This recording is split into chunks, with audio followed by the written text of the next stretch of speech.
오늘 말씀 본문은 창세기 31장 1절에서 16절입니다.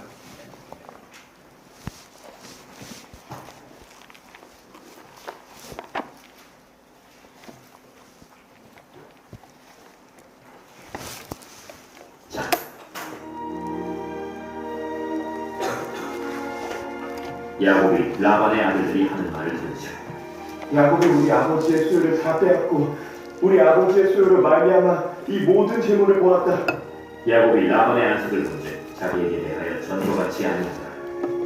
여호와께서 야곱에게 이르시되 네 조상의 땅, 네 족속에게로 돌아가라. 내가 너와 함께 있으리라.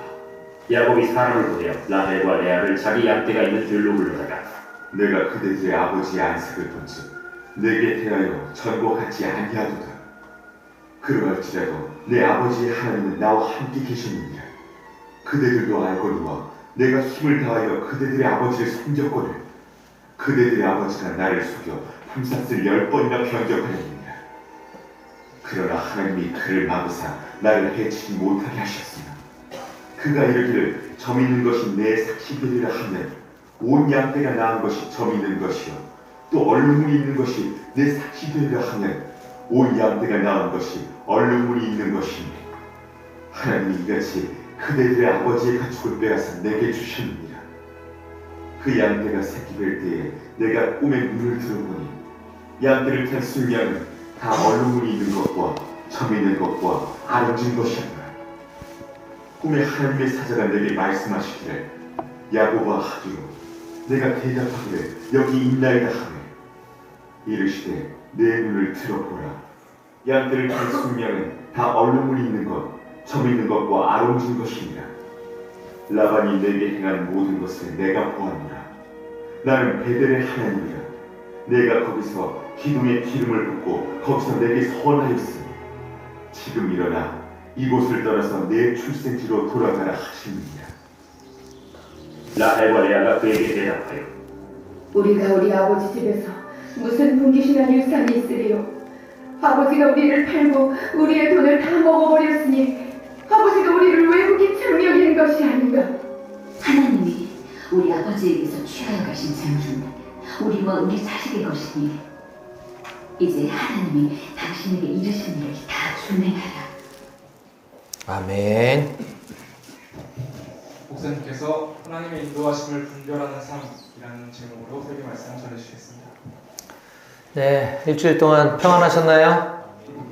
네, 우리 주변에 있는 전우들과 우리 반갑게 인사합시다. 우리 할렐루야로 인사할까요? 할렐루야.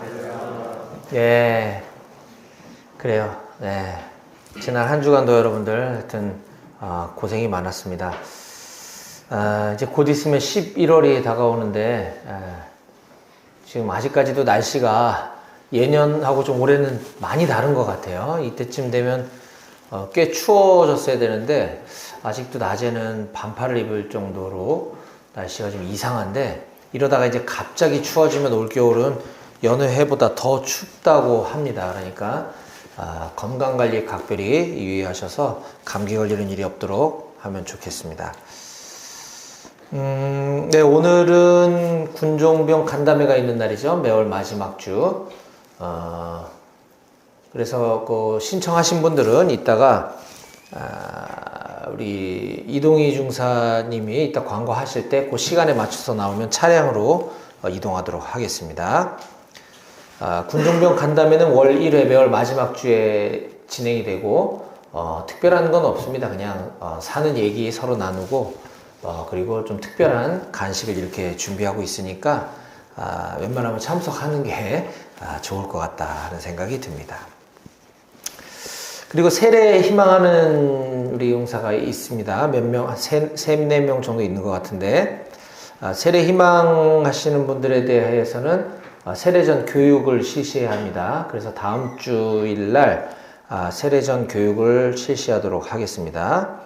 그리고 저와 면담한 세 분의 용사들 외에 또 추가로 세례받기를 희망하는 용사가 있으면 저한테 알려주시면 함께 또는 별도로 세례교육을 실시하고 2, 3주 내로 예배 시간에, 이 주일 예배 시간에 세례식을 거행할 수 있도록 하겠습니다. 네, 지난 주일에 우리는 창세기 30장 하반절 25절에서 43절까지의 말씀을 통해서 역전의 하나님이라는 제목으로 하나님께서 우리에게 주신 말씀을 나눴습니다. 역전의 하나님. 지난 주일 설교 말씀의 줄거리는 다음과 같습니다. 야곱은 외삼촌 라반의 속임수로 인해 오랜 세월 동안 외삼촌 댁에서 노예처럼 붙잡혀서 일만 죽도록 하고 지냅니다. 레아와 라헬이라고 하는 그 두 자매를 아내로 맞아서 자식들도 많이 낳게 되었고, 특히 야곱이 그 중에 사랑했던 라헬이 오랜 기간 동안 임신을 하지 못하다가 드디어 요셉이라고 하는 이제 아들을 출산하게 됩니다. 이에 야곱은 이제 자기 고향으로 돌아가기로 결심을 하고 외삼촌이자 동시에 장인어른인 라반에게 내 처자식들을 데리고 내 고향으로 돌아가도록 허락해 달라라고 요청을 드립니다. 그러나 야곱이 워낙 일도 잘하고 또 성실하고 또 야곱의 뒷배에는 하나님이 계시다라는 사실을 라반은 잘 알았습니다. 야곱을 도우시는 하나님 덕분에 내가 부자가 되었다라는 것을 너무나 잘 알았던 라반은 야곱을 순순히 돌려보내지 않기 위해서 야곱에게 네가 원하는 연봉을 얘기해라. 그럼 내가 다 주겠다라고 이야기를 합니다. 그러자 야곱은 내가 지난 세월 동안 삼촌 집에서 얼마나 열심히 일했는지에 대해서 어필을 하고, 그리고 하나님의 은혜로 하나님이 날 도우셔서 이와 같은 성과를 잘 낼 수 있었다고 설명하면서 자기의 임금을 이렇게 제시합니다. 자, 30장 32절을 제가 읽어드리겠습니다. 오늘 내가 외삼촌의 양떼에 두루 다니며 그 양 중에 아롱진 것과 점 있는 것과 검은 것을 가려내며 또 염소 중에 점 있는 것과 아롱진 것을 가려내리니 이 같은 것이 내 품삯이 되리이다. 즉 양은 대부분이 흰색이고 염소는 대부분이 검은색입니다. 그런데 지금 야곱이 외삼촌에게 임금으로 요구하는 것은 그 중에 좀 특이한 것들, 즉 양 중에 얼룩무늬가 있는 양이나 점이 있는 양 혹은 검정색 양이 있으면 그걸 내가 갖겠습니다. 그리고 염소는 대부분이 검정색인데 점이 있거나 또는 아롱진 것, 즉 얼룩무늬가 있는 염소가 있다면 그것만 제가 갖겠습니다라고 굉장히 겸손하고 낮은 자세로 라반의 추측과는 달리 굉장히 불리한 조건을, 자기 자신에게 불리한 조건을 제시를 합니다. 라반의 입장에서는 거절할 이유가 전혀 없겠죠. 그런 양과 염소는 거의 없으니까 이 제안을 수용합니다. 그런데 그것도 모자라서 이 라반의 욕심은 한도 끝도 없다 보니까 무리한 욕심을 부리기 시작합니다. 혹시 그런 양과 염소가 단 한 마리라도 있을까봐 자기 아들을 시켜서 그걸 찾아내게 합니다. 얼룩무늬 양, 또 점박이 양, 그리고 얼룩무늬 염소, 또 점 있는 염소, 이런 것들을 찾아내서 있었나 봅니다. 몇 마리인지는 성경에서 기록하고 있지 않지만 그런 것들을 찾아내서 멀리 3일길이나 떨어진 곳에 은닉을 합니다. 그러니까 한 마리도 주지 않겠다라는 거죠. 이로써 야곱은 지금 당장 그가 받을 몫이 한 마리도 없는 빈털터리가 되게 됩니다. 게다가 앞으로 장차 태어날 양과 염소는 그런 양과 염소가 있다면 암컷과 수컷이 교배를 해서 낳아야 하는데 그런 양과 염소는 싹 없애버렸기 때문에 앞으로 태어날 양과 염소도 그와 같은 점이 있거나 얼룩무늬가 있는 양과 염소 새끼가 태어날 확률은 거의 제로에 가까운 상황이 된 것입니다. 그런데도 불구하고 하나님의 은혜로 야곱은 그 이후에 태어난 양과 염소들이 점이 있거나 얼룩무늬 있는 것들이 꽤 많이 태어나게 되고 뿐만 아니라 순수한 백색의 양과 검정색 염소는 비실비실 허약하고 그런 이상한 얼룩무늬나 점이 있는 양과 염소는 아주 튼튼하게 태어나는 이런 기현상이 벌어집니다.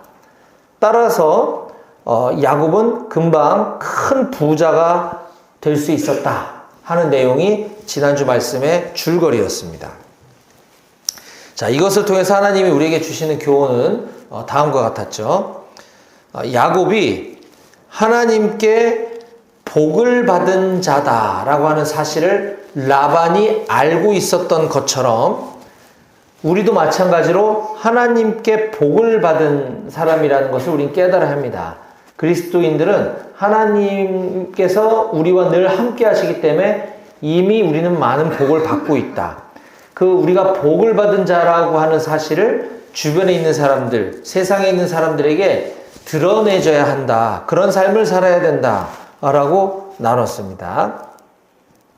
또한 우리는 하나님께서 우리에게 맡기신 일을 감당할 때 때로는 눈에 보이는 성과가 나타나지 않을 때도 있고 때로는 다른 사람에 비해서 상당히 불합리한 대우를 받고 있다고 여겨질 때도 있습니다.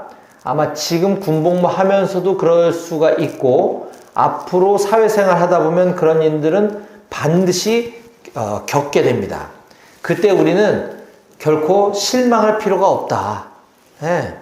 우리가 해야 될 일은 하나님의 약속의 말씀인 이 성경 말씀을 믿고 그 말씀을 마음속에 단단히 붙잡고 그저 우리에게 맡겨진 하루하루를 묵묵히 최선을 다해서 감당할 때 하나님께서 그 뒷일을 책임져 주신다라고 하는 사실을 우리는 꼭 기억해야 할 것입니다.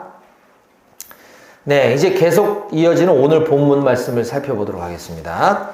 자, 오늘은 창세기 연속 강해 설교 60번째 시간인데요.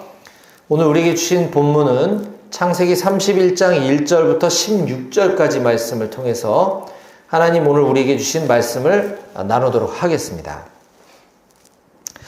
자, 하나님의 백성, 우리 그리스도인들은 하나님의 백성이고 또 하나님의 자녀들입니다. 그렇기 때문에 우리는 하나님께서 나를 향한 계획과 뜻이 무엇인지를 잘 분별하면서 하나님의 인도하심을 따라 살아가야 합니다. 이걸 다른 말로 하나님의 음성을 듣는 삶, 하나님의 뜻을 분별하는 삶, 여러 가지 표현으로 이야기할 수 있겠지만 이런 개념들, 하나님의 음성을 듣는다는 것이 무엇이지? 하나님의 뜻을 분별한다는 게 뭐지? 하나님의 인도하심을 따라 살아간다는 것이 무엇이지? 이것이 다소 추상적이고 좀 어렵게 여겨지는 것도 사실입니다. 그래서 이거를 갖다가 잘못 해석하고 가르치면 온갖 이단적인 주장들이 난무하는 것이 현실인데 저는 오늘 우리에게 주신 본문 말씀을 근거로 하여 하나님의 인도하심을 분별하는 삶이 도대체 어떤 삶인지에 대해서 명확하게 증거하려고 합니다. 자, 여러분들도 하나님의 인도하심을 분별하는 삶을 살아가길 원하시나요? 아멘이십니까? 네. 다시요. 여러분들 하나님의 인도하심을 받는 삶을 살기 원하십니까? 아니면 그냥 내 마음대로 살아가길 원하십니까? 전자 1번 하나님의 뜻을 분별하며 살고 싶다. 2번 그냥 내 마음대로 살란다. 몇 번입니까? 1번이겠죠. 그렇죠. 네. 내 마음대로 살면 실패할 확률이 굉장히 높아지죠. 하나님의 인도하심을 분별하며 살아간다면 반드시 성공할 수밖에 없습니다. 하나님의 인도하심을 분별하는 삶의 방법은 여러 가지가 있을 수 있어요. 성경을 근거로. 그 중에서 저는 오늘 본문이 우리에게 가르쳐주는 부분만 딱 3가지 정도로 말씀을 요약해서 여러분들에게 전하도록 하겠습니다. 자, 오늘 말씀 제목 같이 함께 읽어볼까요? 시작! 하나님의 인도하심을 분별하는 삶. 예, 그 첫 번째 방법입니다. 또 한번 따라해볼까요? 우리의 상황과 환경을 통해 분별할 수 있다. 시작! 우리의 상황과 환경을 통해 분별할 수 있다라는 것입니다. 하나님의 인도하심을 분별하는 삶 첫 번째, 우리의 상황과 환경을 통해 분별한다는 것이에요. 자, 오늘 본문 1절과 2절을 제가 읽어드리겠습니다. 야곱이 라반의 아들들이 하는 말을 들은즉 야곱이 우리 아버지의 소유를 다 빼앗고 우리 아버지의 소유로 말미암아 이 모든 재물을 모았다 하는지라. 야곱이 라반의 안색을 본즉 자기에게 대하여 전과 같지 아니하더라. 야곱은 자기 외삼촌의 아들, 그러니까 사촌들이죠. 사촌들의 말을 우연히 듣게 됩니다. 저 야곱이, 어디서 굴러 들어온 저 야곱이 우리 아버지 라반의 소유를 다 빼앗아서 부자가 됐다라는 얘기를 자기들끼리 쑥덕쑥덕 하고 있는 것을 들은 것이에요. 여러분, 야곱이 외삼촌의 소유를 빼앗은 적이 있습니까? 없죠. 그렇죠? 오히려 야곱은 임금 협상에 유리한 위치에 있었음에도 불구하고 그는 자기 기득권을 다 포기하고 굉장히 겸손하고 말도 안 되는 요구 조건을 제안했지만 하나님의 도우심으로 그가 큰 부자가 된 것이죠. 야곱은 억울했을 겁니다. 근데 여러분, 이 돈과 관련된 것은 참 간단하지가 않아요. 이게 세상은 물질 만능주의이기 때문에 돈과 관련이 있다면 멀쩡한 사람을 악한 사람을 만들 수도 있고 돈 때문에 절친이 하루아침에 원수가 되기도 하고 이 세상은 돈으로 인해서 정말 요지경 일들이 너무 많이 벌어집니다.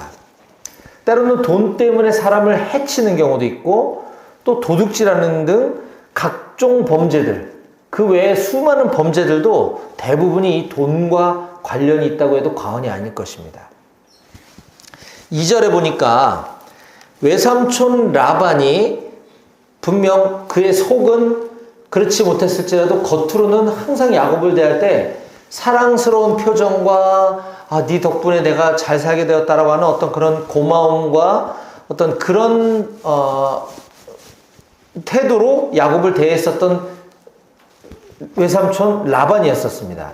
그런데 2절에 야곱이 라반의 안색, 얼굴을 보니까 자기를 바라보는 표정이 예전과 같지 않았다라고 기록하고 있습니다.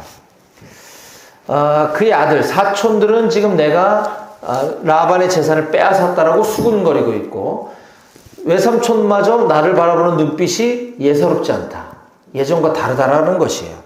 뭔가 사태가 심상치 않게 돌아가고 있다는 것을 암시해주고 있습니다. 자, 이와 같은 자신을 둘러싼 주변의 상황과 환경의 변화는 하나님의 뜻을 반영하는 중요한 지표가 되기도 합니다. 아직까지는 지금 성경 1절과 2절에서는 이 상황의 변화가 야곱으로 하여금 하나님의 인도하심을 분별하는 어떤 구체적인 것을 드러내주고 있지는 않지만 만약 우리가 지금 이 야곱과 같은 상황이라면 내가 지금 이 야곱과 같은 상황이라면 우리는 이렇게 하나님께 기도해야만 할 것입니다. 하나님, 지금 제 주위를 둘러싼 상황이 심상치가 않은 것 같습니다. 나를 바라보는 외삼촌의 눈빛도 이전과 같지 않고 뭔가 두렵습니다. 그리고 그의 아들들은 지금 저를 모함하고 있습니다. 하나님, 저는 앞으로 어떻게 해야 할까요? 하나님 제가 어떻게 해야 되는지, 무엇을 해야 되는지 가르쳐 주세요. 하나님 도와주세요. 우린 이렇게 상황과 환경의 변화를 통해 하나님의 인도하심을 구하는 기도를 해야 되는 것이죠. 그렇다고 한다면 이 상황과 환경의 변화를 통해서 우리는 분명 하나님의 도우심, 하나님의 인도하심을 분별하게 될 수 있을 줄로 믿습니다. 아멘. 네. 중요한 하나님의 인도하심을 분별하는 첫 번째는 상황과 환경의 변화라고 이야기했습니다.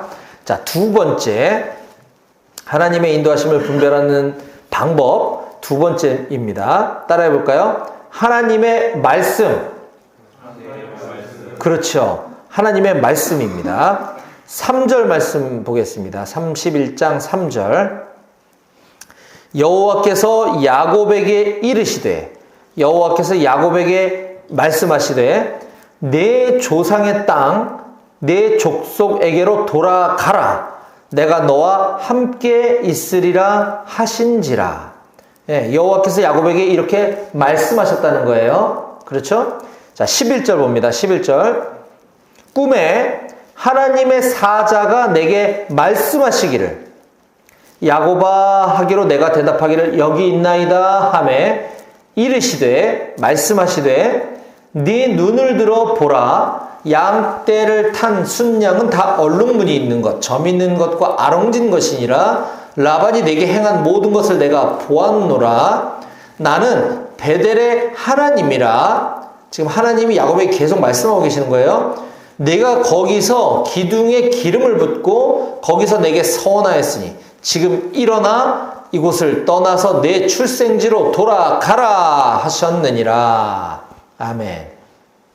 하나님께서 야곱에게 계속 말씀하고 계시는 것을 우리가 지금 보았죠. 이와 같이 하나님의 말씀은 하나님의 인도하심을 분별하는 삶의 가장 중요한 첫 번째 요소인 것입니다. 다만 오늘 성경의 그 이야기의 전개 순서에 따라서 저는 지금 두 번째로 소개하고 있을 뿐이지만 가장 중요한 것은 하나님의 말씀인 것을 꼭 기억하시기 바랍니다. 구약 성경에 보면 이와 같이 여러 곳에서 여러 사람들, 여러 하나님의 백성들에게 하나님께서는 이처럼 꿈에 나타나 말씀하시기도 하고 어떤 계시나 환상을 보여주시면서 말씀하시기도 하고 또는 주의 사자 혹은 천사 등등으로 표현된 어떤 메신저, 하나님의 메신저를 등장시켜서 하나님의 말씀을 전하기도 합니다. 근데 여러분, 이와 같은 일들은 오늘날 일어납니까? 안 일어납니까? 안 일어나죠. 여러분, 꿈에 하나님께서 나에게 찾아오셔서 말씀해 주신 거 들은 사람이 있어요? 있을 수도 있는데 잘 없죠. 네, 없을 거예요.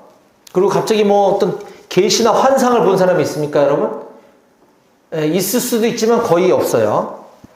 이런 일들이 오늘날 우리 삶에 거의 일어나지 않아요. 그렇기 때문에 하나님의 말씀을 통해 분별한다는 게 뭔지가 다소 어려울 수도 있습니다. 그런데 여러분, 제가 여러 번 강조했다시피 오늘날 하나님의 말씀은 이와 같은 꿈과 환상과 계시, 뭐 천사의 등장 이런 것이 아니라 이미 기록된 성경 말씀이 하나님의 말씀인 줄 믿으시기 바랍니다.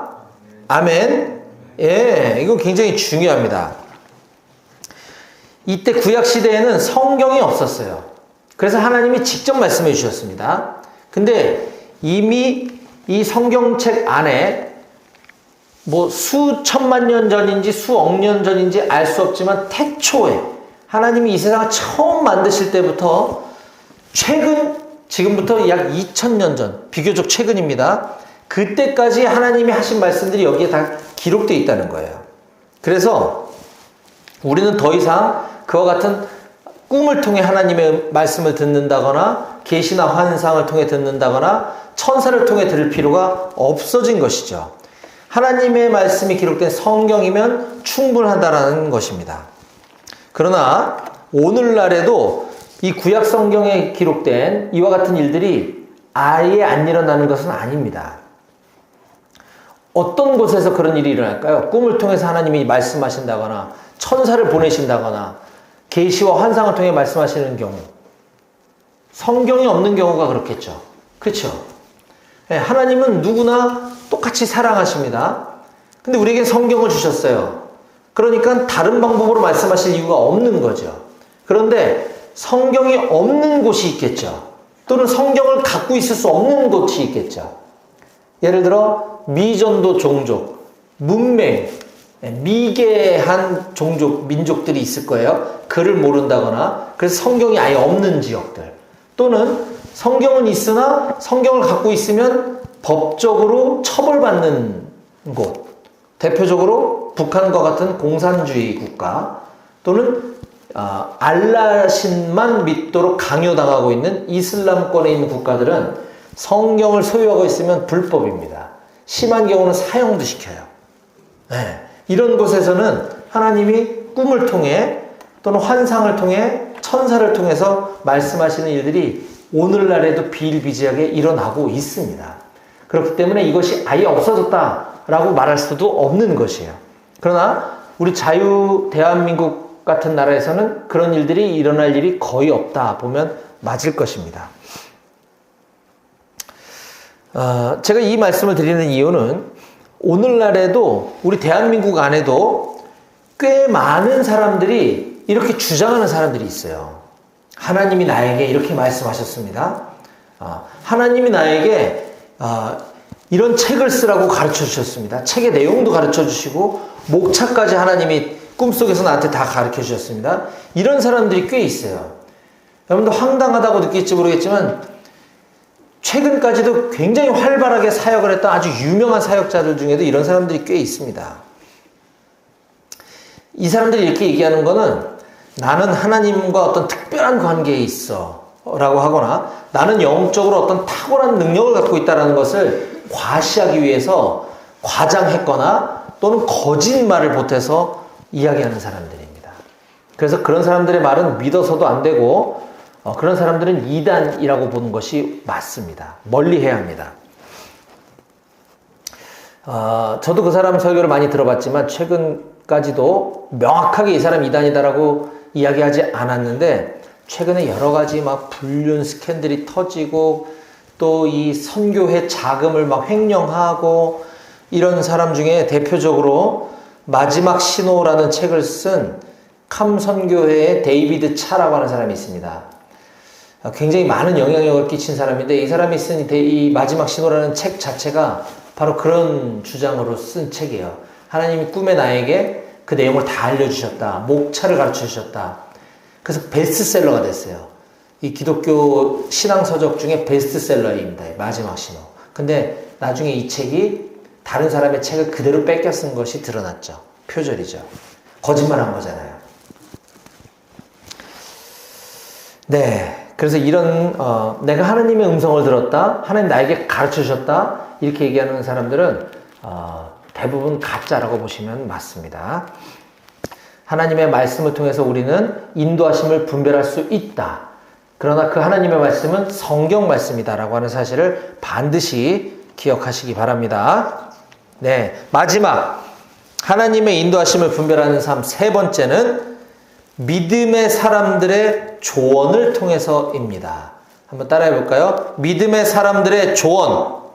시작. 믿음의 사람들의 조언. 네, 14절부터 16절까지 제가 읽어드리겠습니다. 라헬과 레아가 그에게 대답하여 이르되 우리가 우리 아버지 집에서 무슨 분깃이나 유산이 있으리요?